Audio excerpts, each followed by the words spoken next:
Kani kedai ke Batisi TV, bat pidang pet ya ke kubur baman kasni, belawan rasa pi tak ke rupa, ringkat bat ke Orange Nissan, lom sokpo near Fire Brigade Shillong. New Nissan Kicks.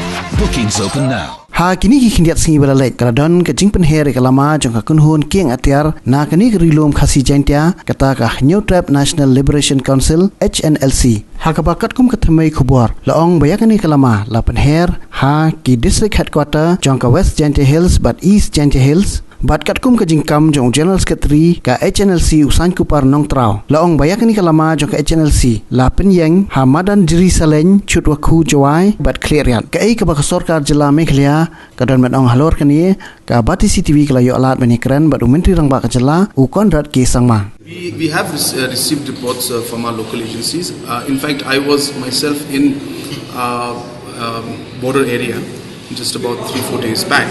So therefore, more reports have come to me that time also. Therefore, we are aware of it, but I can assure you that the security agencies have made all arrangements, and there is no major issue as such.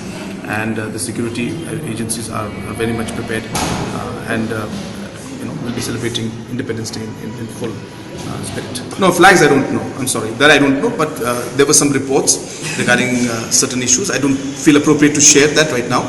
Some issues were there. Those reports came to me, but as I said, they were just minor reports. But yes, you're right. There were some reports, but nothing to be very concerned about. But we as a government, we need to make sure that we keep a watch on it.